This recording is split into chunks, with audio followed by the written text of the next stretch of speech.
Time now for your Revelstoke Mayor Report with Mayor Mark McKee. Good morning, Mark. Morning, Sean. How's Mark? Excellent. Sun shining, beautiful day, beautiful weekend. Pull your motorcycle out. It's already out. That's good. Yep. And you're going to get ready for your long weekend camping. Did you already park your RV somewhere so you could zip out there as soon as you're done? It's in the works. It's getting all cleaned up and ready to go, yeah. And since we're talking about RVing, I think it'd be appropriate to report that I went down and had a look at the new Sandy dump down in the industrial park this morning, and it's looking good. Not quite finished, but I'm under the impression that for the May long weekend, it will be up and operating. May not be paved, but it'll be up and operating. So, new Sandy dump, industrial park. Well, that's just one more check mark. One more. So do we have anything else that you want to dive into? Well, I got a couple of things I wouldn't mind talking about. First one is I want to offer you especially congratulations on your radiothon yesterday. I know it's a pile of work, but raising $30,000 just shows, again, time after time, what kind of a community that we live in that jumps out and supports these great causes. Not bad, right? 30,000. Yeah. We beat Salmon Arm. We usually beat them per capita, but not in dollars based on our size. But this year we beat them. And not that that matters, but it does matter, and we won. Yeah. Too bad, Salmon Arm. Anyways, it shows a great commitment on the radio station's part, your part, and the community. So, it's kind of how...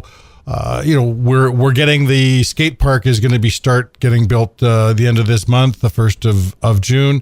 Again, another great community project. Skate park is doing extremely well. I think they are up to $575,000, and there's a possibility that we could see that being built this year too. So, and that just shows again the type of community that we are, that steps up to the plate and time after time builds this community. Very exciting stuff. So there is a new thing going on at the city.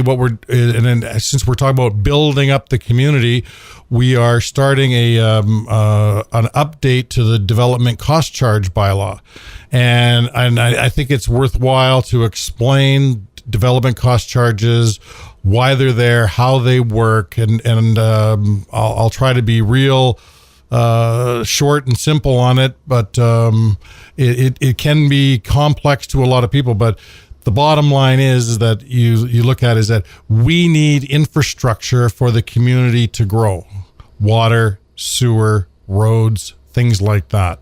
Those are generally what development cost charges are designed for. So, but what they do two things. One is that they ensure that infrastructure that is needed is planned for, money's collected for it, and it's put in place at the time that it's necessary. So let's talk sewage treatment plant, because that's like the big one. Okay, so we have a couple of hotels that are fairly new. We have a couple of hotels that are being planned. So they take up a lot of water, they take up a lot of sewage capacity, so they pay development cost charges, and they pay quite heavily. So the existing community that is hooked onto water or sewer has over time paid for that infrastructure.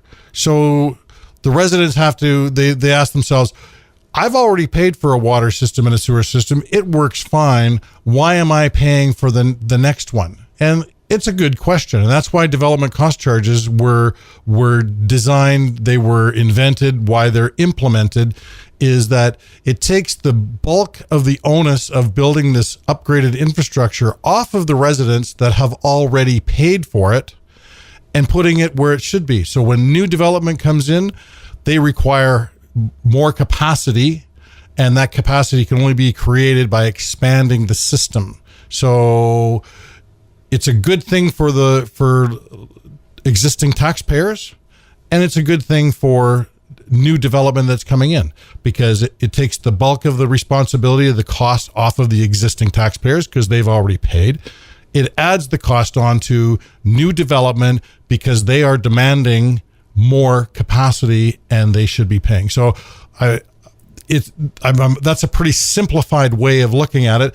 There will be some cost to the local community because there's things to look at. Is that we are adding capacity. We may be adding better quality water, better quality sewage, if you can say that, but a better treatment system.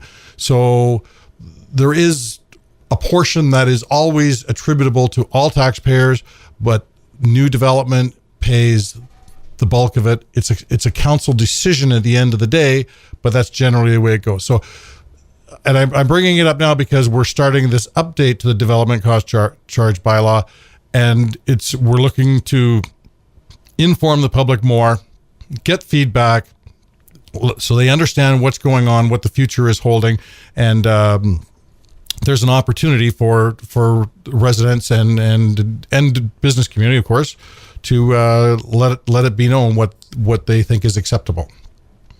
All right, you ready for a question? Sure. Dear Mayor McKee, I don't want to grind any gears, but without telling us the issues of the Development Services Department is having, can you please give us some guidance on how we can keep work going? I understand that we are in dire straits again, but men and women are not working because of this backlog. Why is it so difficult to get a permit? It can't be every contractor not filling out the paperwork correctly.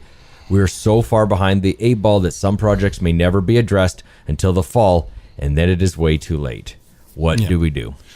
Well, what do we do? It's what should we be doing differently than we're doing now? And our number one problem is that we have zero building inspector. That's our number one problem. We've increased the budget. Council has increased the budget to add a second building inspector because we knew that the demand that was coming required it. The problem is that our community, like a lot of other communities, is in need of building inspectors as well. There's a shortage. Everybody's going after the same people. That's part of the problem. That's part of the problem. But, yeah. But even if we bring in a guy, say, from the lower mainland, comes up, or women, etc., some of the problems that seem to be reoccurring very well could continue to be reoccurring. And that's where it seems like some of the contractors that I've talked to are struggling with is it's not so much that's an issue, yes. But we did have guys before that were doing it, and yes, they quit. But even when they were here, there were still problems going on. Well, there was problem going on, but development was being approved and buildings were being inspected. We have I understand that we have two residences right now that need final inspection, and we're trying to figure out how to get that done so people can actually take possession and move in. So the building inspection is the biggest part of the problem. And I could tell you is that council is well aware of it. Staff are well aware of it. The building community is well aware of all the problems that are going on. And we are looking at any option, any opportunity, any way to solve the problem. We're talking about borrowing and stealing building inspectors from other communities. We're talking with the building inspectors that have retired and out of the business. We're looking at engineering firms about bringing engineers in to do inspections for us.